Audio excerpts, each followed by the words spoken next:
hearts of others. Great, great, great. I'm just trying to fix our Your camera. camera. There we go. Everyone should see me now. We do. Yes. Okay, great. And You all friends, suited and booted this morning. Good well, morning, sir. it is that Tuesday following the fourth Sunday. This is my Okay. denominational meeting. Our Bishop's Council meeting starts at 10 a.m. So I'm trying to look the part, so to speak. Mm-hmm. Mm-hmm. So, beloved, I'm Andy C. Lewter of the Hollywood Full Gospel Baptist Cathedral of Amityville, New York, and the Queen's Ministry of New York City. And it is my joy and my delight not only to be present, but to host this conversation as well. Well, friends, I want to start here today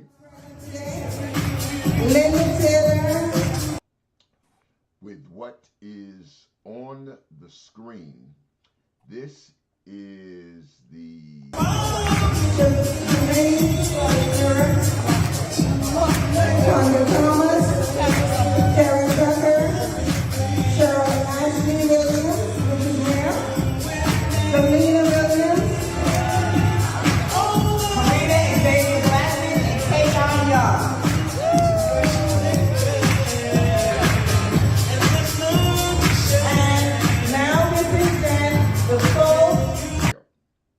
I was informed that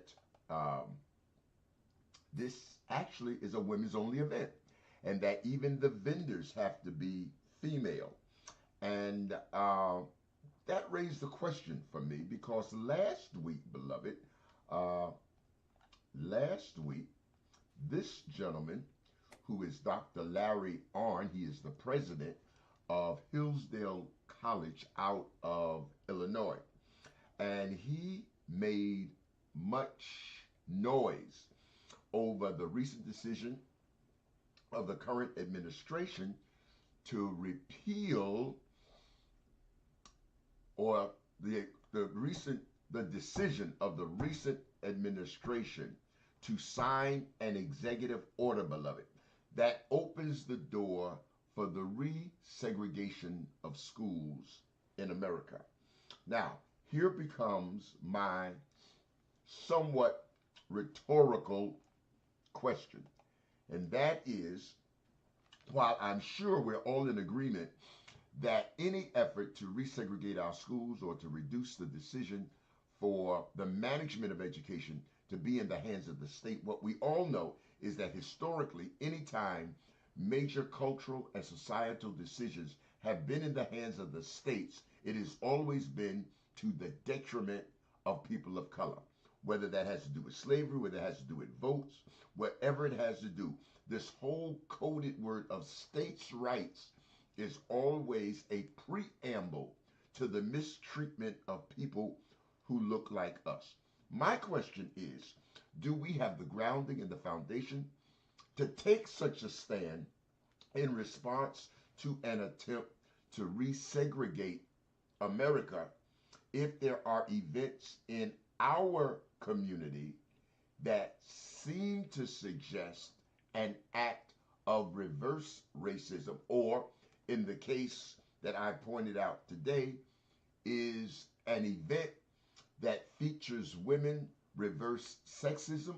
Is there such a thing? And how do we balance an attempt to resegregate America on the one hand and the affirmation of our culture and the celebration of our women on the other hand? Are these lines blurred and do they cross over one another? And I'm anxious to hear, especially what the ladies have to say today. That kind of gets us off the hook, Pastor Scott. Not totally, but at least we'll let them take the lead and we'll be reacting to what it is that they say. Who Well, wants to go Bishop, first? Yes, sir. well, I do. I Oh, do. you want to go Go, first, huh? boy. Go ahead. Go ahead. Well, here's my thing, Bishop. Um, my wife, who is one of my associate ministers, leads the women's ministry of our church. and in leading the women's ministry of our church, once a month they have their regular fellowship time, and that is strictly, watch this, a women only thing. Yeah. Okay. And they discuss all kinds of women issues. And your point is? My point is, Bishop, I think it depends on the event of what's going on, about whether or not there is a reverse sexism thing or not. And that's not to say that I'm not standing on a cause for that, or not standing on a cause, but I think we need to. I think what needs to be defined maybe is the why of the fact that you weren't allowed to come to that particular event. Okay. I mean more so. Okay. Now, in the case of my wife doing what she does, and that being an only women's thing, they talk about all kinds of stuff. I mean, from childbirth to husbands, to their man, they go over the whole nine. Okay. Which, so that's with that. Okay. Okay, and Pastor, would you permit me to just kind of put you on the spot a little bit?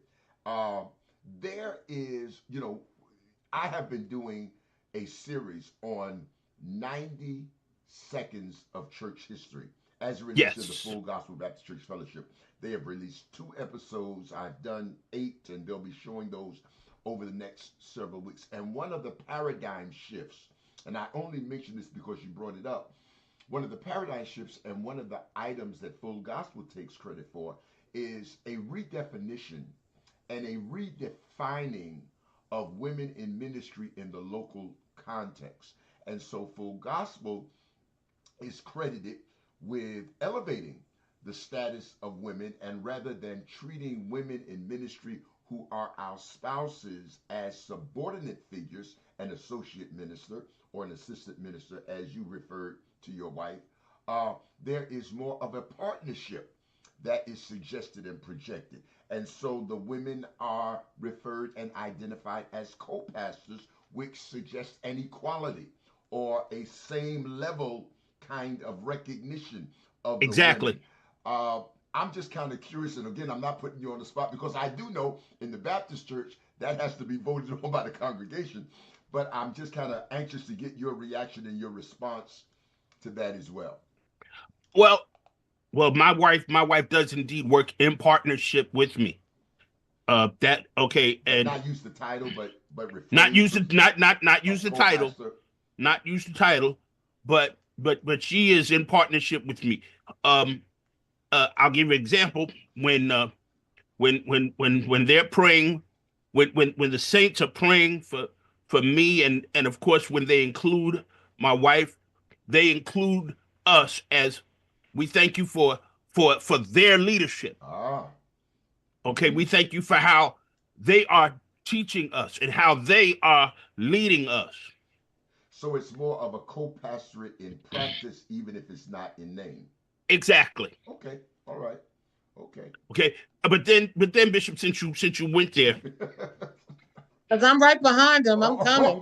Since you went there, Bishop, we gotta define. We have to define that that word "co" in front of that, because that "co" says equal. Yes. Okay, and a lot of guys call themselves the senior pastor, and then they call their person the co-pastor, as if they're like the next in line, or if they're like they're behind them. But when you use that word "co," that means you got equal status. Well, okay, and it's like two heads. Well, over one. Well, let me give you another perspective, because I have, uh, oh wow, almost 20 years ago. The title co-pastor was assigned to me when I came on a part-time basis from Ohio to assist my father. The church did not refer to me as an assistant minister. They referred to me as co-pastor, and it was an equality of authority. Now, Dad and I, it was not male female, it was father son, and we had privately worked out the details and the ramifications so that we would not have problems. And I would argue that that was probably a bit of a unique situation. But you're absolutely correct. Co does suggest and project equality and equal amount of authority. And of course, if you're going to use that title, then there needs to be some brutally honest conversations between the co's so that you don't run into a collision as it relates to the congregation. But yeah, I hear what you're saying. I know Okay. the ladies are anxious to get in on this, and we're going to start with Overseer Carr because she's chomping at the bit. Oh, Yeah, goody. that's why I wanted to go before her. Oh, No, you go ahead. You go ahead. You I'm go just ahead. gonna sit and listen. Go ahead, Dr. Stephanie. Are I you give you sure? in. You I'm sure? positive. I'm All right. positive. All right. See, that's wisdom right there, dude. I'm positive. I was taught never step in another man's fire. So or build your woman's own. or woman's or woman's flame. Okay. And when we look at it's we see God, co-equal, coexistent, co-eternal. Mm, mm. And I think that That's word good. has been misused to be condescending, That's right. as has been mentioned. This is just me giving you enough to lend your gift to me, but not enough to be beside me. Mm. I agree with and understand what Pastor Scott was saying. Excuse me, in terms of it depends on the nature of the event, because Okay. I threaten the women at Ecclesia, this is the men's meeting this Saturday, don't find a reason to come in and clean the church or whatever, because men are not the same when there's a woman in the Amen. midst. Ah, I ah. think that it's about respect.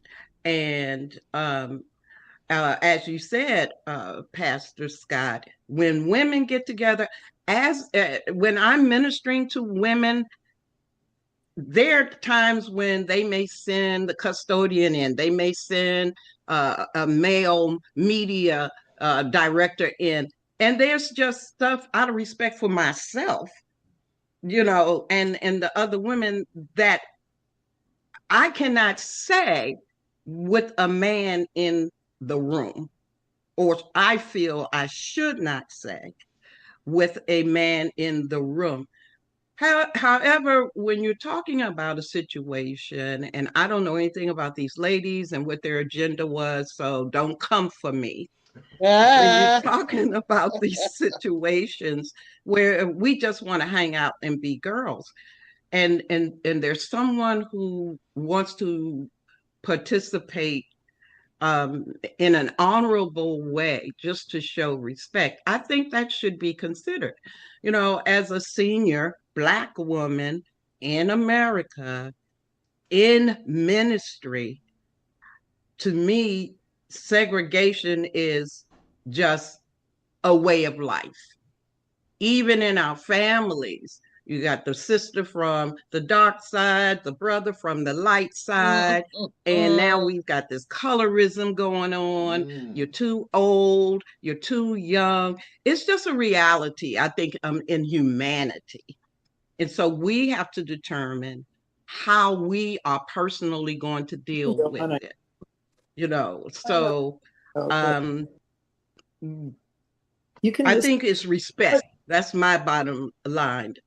When we say this is female only, this is male only, there's a reason for it so that we can really minister. It's like when they have these first lady conferences, they really don't get into the nitty gritty of the agony, the pain, the disrespect, and all of the stuff. It's just another church service. All right. I You like ready now, that. G? Yep, I'm ready. I'm ready. I'm gonna always give way to my Dr. Stephanie. Um, how I like all of what she said. I want to go back to Pastor Scott. The question I raised is do you, and you don't even have to answer, it's just throwing it out for consideration. Let him Do defend himself. the question is, no, I don't really want him to answer, just throwing it out. Is that something that you need to revisit as far as titles? Because, and I understand that your wife is very comfortable in the place that she's in, working right beside you in ministry, because the truth be told, most of us, whether we are titled in ministry or not, are helping the pastor be the best pastor that they could be. So that's why I throw it out that, it might take some reconsideration on the part of you being the pastor, the senior pastor, because I've heard argument that it's not necessarily so that because the pastor is called, that the wife is called. So there's arguments there all the way. So that's just something sidebar for you to consider. Now, as far as the Wheatley Heights women, what is it called? The Wheatley Heights Mothers Club of Wheatley Heights. Y'all gonna like this. Y'all are gonna like this. Ask me what town I live in. You're in Amityville. I am not. Oh, Wheatley Heights. I live in Wheatley Heights. Oh, Wow. Ask me if I'm a mother. You are. I have 3 children. That's right. I have been living in Wheatley Heights for the past 30 years. Do your children go to the Dix Hill schools? My children went to the Dix Hill schools. Okay, because that's the other criteria, that these are mothers of children at Dix Hills. So that is my point to you this morning. Okay. I have never been invited to the Wheatley Heights Mothers Club. Okay. Now, I'm a black woman. I have several members, so please be careful. Please be careful. Listen. One of the primary members of the Wheatley Heights Mothers Club lives across the street. Okay. What else is new? Okay. Now, there was an issue some 20-something years ago that happened. I don't know if it's still an issue today, but I have never been invited to the Wheatley Heights Mothers Club. And even when I saw pictures on my friends' pages about the event, okay, I was like, wow, and I'm right here. I'm right here in Wheatley Heights. So to your regard, and to boot, I'm a vendor. To boot, I'm a vendor. That's right. You are. So I'm just saying, you were excluded because you were a man. Okay. I'm being excluded. And if I am being excluded, tell me why so I can accept it. I'm not fighting to get into your club. I never chased you down. I never asked, can I come? I've always known that they existed, but I've never been invited. Okay. So it is somewhat exclusive. Okay. Yeah. And I can understand, as Pastor Scott was saying, that his wife has his women's ministry and no men are allowed. That's your local monthly meeting gathering. That's fine. But when you open it up and make it a public thing where you're paying tickets to go and you're inviting outside people, because there were people in the picture that don't belong to the Wheatley Heights Mothers Club. Uh-oh. Now, why did I bring this up? Okay. That's why. To the members of Hollywood who are part of the Mothers Club, please forgive me for bringing this up today. Too late now. No. But and listen, guess what? I'm not really mad that I was never included. It's just an observation. They can have their little club, and my life has gone on. I'm proud of who I am. I believe I would be an asset, not a liability, to the organization. But that's okay. I'm just helping you to not feel as slighted as you were because you were a man. Because I'm sitting. I've been on this corner since 1995, and across the street from a very active member of the Wheatley Heights Mothers Club. I see. So are we talking elitism and yes, exclusivity? Yes, ma'am. Yes, ma'am. Well, Yes, ma'am. to the defense of the Mothers Club, So wait, is it my they, turn? yes, I'm coming to you in just a second. To the defense of the Mothers Club, I will say that their activity, their community civicism is highly regarded in some respect. They are both the AKA and the Deltas and the Zetas of Long Island. They are 100 Black women. They are, I forget the other name, but they are a highly regarded, highly respected organization on Long Island, and their sisterhood is very strong. So I just want to kind of say that for the record. That's really nice. Yeah. That's really nice. But I live in Wheatley Heights and I am a mother. Okay. Okay, go ahead, overseer. Makes me glad I live in Center Reach. Anyway, I'm going to try my best to put it together. What's in my head? I've been listening to everybody. So I'm aware of the Wheatley Heights Mothers Club. I don't know, G, if you have to be invited or if as a mother in the neighborhood that you have to sort of kind of jump in, because I've kind of heard that piece too, because I am Delta Sigma Theta. I am 100 Black women. So, and I live in Center Reach. And a lot of times nobody invites me anywhere, but that's okay. It's one more thing off my plate. So in reference to the co-issue, for me, that goes back to the garden. We were supposed to coexist. And we have misnomered, misinterpreted, misdone everything as we have scripture itself. So now, yes, if you're married, not even married, but if you happen to be, and it's odd because most co-pastors are women, then you belong, you're a helpmate in the ministry. I think that people need to come up to 2025 and understand the English language and what it means and what it can do to people and their mentalities and their entire being, because we say things wrong all the time. And it's not that everybody's 100% right, but we just do what we say. We go along with the program. When women talk, and even when I do marriage ministry, everybody opts into 3 sessions because there's his, her, and they. I see them together.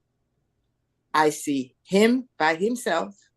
And then I see her by herself. Why? Because he has things that he doesn't want her to know, doesn't want to discuss for one reason or the other. And she has the same. Put them together and you think there was a perfect marriage and all they had to do was to get their conversation and communication right. And I've proven it 1,000 times in over 40 plus years of practice. So I think we've taken things out of the bowl and put them where we wanted them and misinterpreted. As far as the event for the Mothers Club, my thought process says that, number one, there are all times when we kind of go down the line and maybe go against the grain of many or few or whatever. I think, Bishop, not just because I love you, but they should have given deference to who you were. It's slightly, not let you in the entire event, but I do think that they should have, number one, invited you to have words. That's number one. And then you could come and you could go. I think that they should have explained that to you. And when the women are talking, especially mothers, about their children and what goes on, the men may say we need to write a petition. Somebody's going to jump out there and say, no, we need to march to the office. And that's how a lot of us got where we got. There's a number of things in the bowl. I think they should have given deference to you in a number of different ways. They didn't just have to tell you, sorry, it's a woman's event, because that's just arrogancy. There's nothing in that to be gained. Matter of fact, they could lose a whole lot of stuff because you just apologize to the women in your church. They'll come back on Sunday apologizing to you. But, for their sisters' behavior, because we can't control that all the time.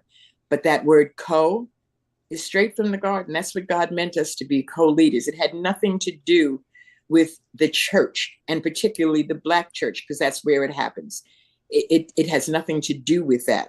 It has to do with partnership in ministry. And you can't have 2 leaders. You can't. You have to have one person up front, and then you need the support team. And the support team is not a co. It's an assistant. It's however you want to name it, but it's definitely not co. So there are many things in the pot, but I think those 3 distinctive things make a difference in the question. There's no segregation. If we state that we're a women's organization or we state that we're a men's organization, then people ought to have enough sense, not enough sense, but enough to know that there are certain differences that are going to come in, certain times when we have to be invited, certain times when we have to write letters. We can no more come into a church meeting or any other kind of meeting. You can't get into a Delta meeting if you're not a Delta. You stand outside the door, you find out what you want, and then it's brought in, not to me or to anyone, but to who the president is. And it's the same in all organizations, including our quote unquote spiritual religious organizations. There's one person in charge, one person makes that decision, which is why I have a problem when certain people named president say I had nothing to do with that, because you have everything to do with that. It is left into you by the decision of the majority as to how that is going to run. And again, women are women. And not only that, pastors are pastors if you want to take it to church. I've had church meetings in my house. I walk in my bedroom, which, believe me, is not that far away. Everybody's giggling and laughing, and I come out and it gets quiet. What did I do? Did I have cream on my head or something? Oh, nothing. We were just talking. And it's nothing detrimental. It's nothing out of the way. It's just people, and people are people, and we'll never change that. That's all I have to say. All right, so let me bring clarity to two things because I don't want to be misunderstood. I certainly don't want to be misinterpreted because my intent today is not to be critical of the Mothers Club. I love the Mothers Club. Right. I have spoken for the Mothers Club, both for their Martin Luther King program, blah blah blah. So this is not a criticism or a commentary on the Mothers Club. I was simply making a comparison. My greater concern and issue is that of Larry Arnn and those conservative neo-evangelicals who are attempting to take the country in a reverse direction. I want to make sure they're not given ammunition either knowingly or unknowingly to undermine our efforts to fight against the retrenchment and the regression of progress that we've had over the last 100 years. And I can already hear in my head those who are fighting for the resegregation of schools being able to say, but you're practicing the same thing on the other side of the equation. So I make mention of the Mothers Club, not as a criticism, not even as a commentary, but as a comparison to ensure that what we're doing in our community for positive reasons is not abused, not exploited, not taken out of context, and used to support an agenda that we're all against. So I want to make that clear. The second thing that I want to say to the defense of Pastor Scott and the whole usage of the title co-pastor, there is an issue of Baptist polity here. Baptist pastors are not appointed and sent to their pulpits by a bishop. Even though we have Baptist bishops, we have what is referred to as a weak episcopacy. The decision on who the pastor is a decision that is made by the congregation. And so you cannot legitimately call somebody a co-pastor if that is not endorsed and confirmed by the congregation. And so in many instances, and that's why I made the point that your wife could be a co-pastor in practice, even if it's not entitled, because the usage of the title requires congregational confirmation. And in many instances, that might be harder to. I am familiar, and I won't call all the names, but I remember not too terribly long ago, I had a pastor who asked me to facilitate the ordination of his wife as co-pastor. We did so. And then, of course, when the pastor died, co-pastor also means automatic ascension. That's It right. also means that if the pastor passes, you don't have to have another meeting because That's the right. co-pastor immediately assumes that position. When my dad physically retired from Hollywood Baptist Church, they did not hold the meeting to say, well, now Bishop Lewter will be the senior pastor. That was determined when the church voted that Bishop Lewter was going to become the co-pastor. It's That's right. called automatic ascension. Ascension. That's right. Mhm. Automatic ascension. That's right. That was the, so that didn't have to. But in this case, because the congregation did not understand that, it delayed the installation and the assignment of the person to become pastor, because the congregation didn't understand that when we voted and accepted them as co-pastor, we were we were we were simultaneously making them senior pastor if that situation arose. So, again, to the defense of Pastor Scott, the pastor can't just make his wife the co-pastor without some input from the congregation. Otherwise, you're gonna have trouble at the river down the road. No, So, I totally Remember. get that. I totally get that, Mhm. Bishop, and that's not even what I was implying. It was just the under because the church has to come into agreement with all of it, you know. And as you're stating, and I like what your real point here today is about looking at, what we're really doing and how it impacts so many other areas in our lives, mm-hmm. and to make it a bigger picture. Unfortunately, we're still dealing with segregation, in our churches, in our neighborhood. Um, there's so many lines drawn that keeps other people out of our circles, so this is a really a big thing. And like you said, in the Baptist church, they're not sent. The church elects that pastor, and I learned also that every year, they vote them back in every year based on the bylaws of the church. So I get that. I also feel that it's a matter of, as you said, having those hard conversations. That's just like mm. talking about, planning a funeral before you die, like putting things in order. Those are the things that most of us don't want to talk about, that needs to be a discussion. And as he said, the church is already in the mindset of praying for them as a unit, as they don't pray for him and then her. They put them together. So it's just a matter of having that kind of conversation. Wow, yeah, yeah. And having been a member of the Baptist church for about 30 years, 30 plus, Bishop, you're absolutely right, because that's how several pastors that I know got to be co-pastors. And the one thing the congregation has to be careful of is that they receive a copy of the bylaws, because if they don't know, then anything goes. And they're supposed to receive a copy of those bylaws. And a lot of people aren't even aware of that. So we have to just watch and, again, continue to teach. And it starts in the church and in the home. Those are the two places. Those are our foundations. But we have to know. So we have to stay informed and be informed, because there's many things that I know, there's a lot of things I'm not aware of. And a lot of things I thank Bishop Lewter for. Bishop Lewter made me publicly straight in line as a Baptist who wore a robe, and I couldn't wait to put my bars on my robe, on my cassock. Oh. Thank you, Bishop Lewter. I love And I think that what we're dealing with also is, as you say, you have your constitution and bylaws. Mhm. That's the formal process, but then you have the culture, Mhm. which is the Mm. informal. And so it's just like segregation. The law is not going to stop people from hating. Right. Mm. It may prohibit certain behaviors. And so you may have a church that, or any organization that implies that it's equal opportunity. Okay, next month I'll celebrate 44 years in ministry leadership.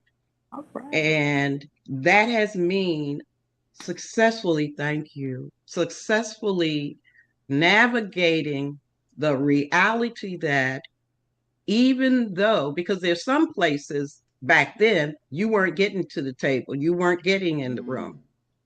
But even now, if you're in the room, it doesn't mean that we see you as equal.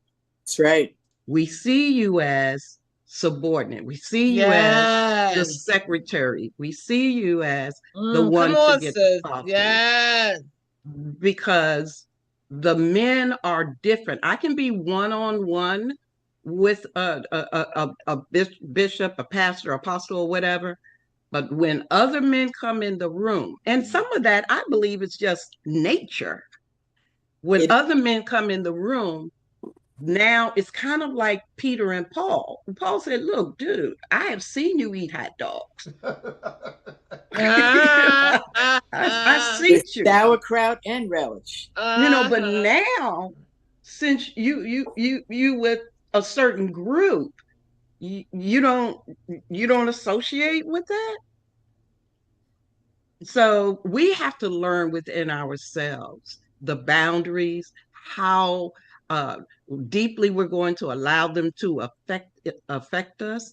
Are we going to use it as a stepping stone and fuel, or are we going to allow it to oppress us? So, I think it's just going to be an age-old battle. Another one. Actually, the same one. I have a controversy that I'd like to bring in, Bishop. Can I bring my controversy in? Sure, yeah. By all Okay. means. Your camera's off. I know, because I have people walking through.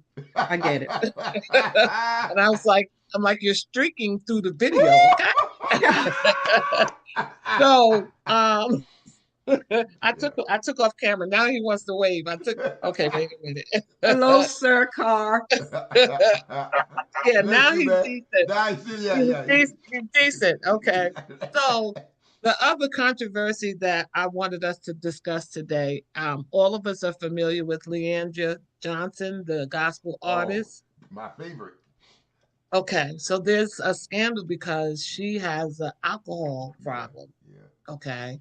And I saw a clip where Pastor John Gray was affirming her, not affirming, validating her ministry, and how necessary she is, and so on and so forth. And there was the attack to say that, she shouldn't be singing gospel music if she's a struggling alcoholic. So I wanted to bring that to the table to see. That's good, right, Bishop? That's real good. Okay. Can I go first? So, I'm sorry. Can I go first? I didn't even finish it. Well, they need to talk to Noah, because Noah was the biggest drunk, and they didn't listen to him either. Okay, well, I saw that as an issue of concern for us today, and I'm not here as an advocate for alcohol, but I'm here as an advocate for believers and what our posture is with those that have fallen short, those that have what we call a backsliders, or whatever we want to call it. How are we treating people in these circles? I think we should be fair, whatever the decision is, because we've got alcoholics, wife beaters, drug addicts, preaching to us on major platforms every Sunday. They transfer them from one part of the country to replace one, in another part of the country, and there's accountability. Step high. There's accountability that needs to be in place. It can take us back to the old boy network conversation, but there when as an act of grace that someone is struggling, at least call them in, sit them down, see that they get the support they need, the counseling that they need. And if they need to be moved because they're still practicing, or because they're not open to being helped, then we're talking about, okay, you have to sit down for a season, or we're going to have to take you out of here, because the bottom line is we are leaders. We are models to the people of God. We all struggle. We all have stuff we don't want people to know about us, probably, you know. Um, there's grace, but should sin abound, that grace abound more abundantly. Mm. I That is just I get tired of people throwing stones, because when you look at their houses, it's just so full of bullet holes, rocks where rocks have been dropped, and everything else. And we don't. And when I think about Leandra and her singing is probably the one thing that's kept her alive. That to be able to sing, to be able to lift her voice up to the God that she knows loves her and will forgive her no matter what her problem is. And who's to say that she does not go to God often, frequently, however, to talk to him about that? We are such judgmental beings that it has killed more people than it has helped. And I agree with you, Dr. Stratford, but I do agree that this is where the women come in. Not that the men don't, but this is a time for the women to gather around her, encourage her, and help her through this. And a lot of it may be just a woman's conversation in things that men don't understand. So I just think we go way too far. As I said, they didn't like Noah. They couldn't understand what he was saying until the rain came. How far is it going to take us? Do we have to go? What do we have to see before we understand that we cannot afford to be judgmental over other people's issues? That if we understand, and I say this all the time, and I learned it with age, because we all used to, what is she doing? Who does she think she is? And all, yeah, okay. But I come to an age where I understand that everybody came from a seed, and seeds get planted and seeds grow. Everything doesn't grow fully all the time, but some sprouts may come up in the next plant. And that's our generational curses. That's our generational stuff. That's what Big Mama told, Little Mama told, Baby Mama told whoever, her girlfriend next door. And it just gets replanted. We have to continue to reteach, continue to support, and we got to drop our rocks. We really need to drop the rocks. We hold too many rocks. And not only that, but whatever part is true has nothing to do, I'm sure, with the gossip that is going around that is totally untrue. That is none of anybody's business. That's between her and God. And we need to stop. Period. And let me weigh in for just a moment, and I apologize if I end up closing out our session today just a little bit early, because it is the week of my denominational meeting, so I have to be somewhere at 10 o'clock.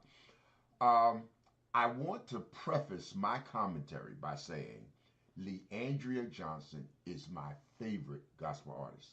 Something happens to me when she takes off her shoes. And it ain't always spiritual. I'm just being honest. I'm just being honest. When she take off her shoes, I'm just it's something, over. something happens to me. And I ain't claiming it's all spiritual, but she is my favorite artist. My favorite artist. Okay. And I have nothing but love for her. I do, however, want to just raise this as a balance to our conversation today. I will be exactly 71 years old next month. Well, actually in May.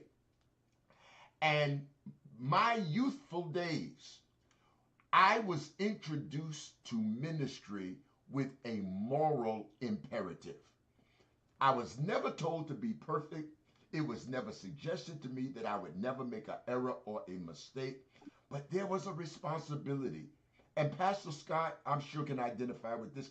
There was an expectation of a moral posture that was tied to our ability to have people listen to us. We could not just be doing anything, going anywhere, being seen anywhere, and expect people to respect us in the pulpit. And the other side of this equation, I agree with you, Overseer Seaman, that we need to drop the rocks, and judgment is not our calling. But there has to be some sort of, and I fear that we have become so lax and so permissive in our attitude and our approach that we are raising a generation that simply does not care. I'm not going to call any names, but No, but some of the most popular voices we have in the kingdom today today also have a notorious reputation. And Mhm. my issue is, where is the character? Where is the character of the clergy? I don't want to throw the baby out with the bathwater, and I understand that mercy and grace, all of that's important, but but at the same time, there has to be some expectation, some accountability, some reference to character if the clergy is going to mean anything at all. Because if we lose that, we lose our ability to speak for God. And I just offer that as a balance to the conversation that we're having today. So, Bishop, And I'm I think saying, what the and problem is, Okay, I'm, who's gonna we go? I'm not. this is a good Wait, topic. hold on. Now you spoke last. This 1 minute. Okay, I'm 1 minute. I'm going to claim age here. So, haha. So, I'm not saying that you're wrong, Bishop, and I'm not saying there shouldn't be accountability. But along with accountability comes the compassion and dropping of the rocks. That's what I'm saying. Because nobody minded when the Temptations were getting stoned out of their mind on drugs and therefore died, a couple of them from it.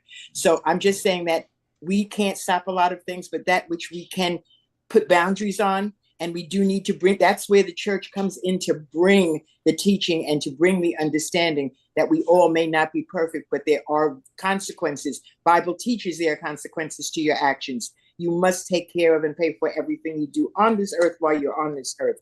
So I just want to say that. I'm not saying that we should do that because I'm strict even with my grandchildren, but there has to be a balance. Let me put it that way.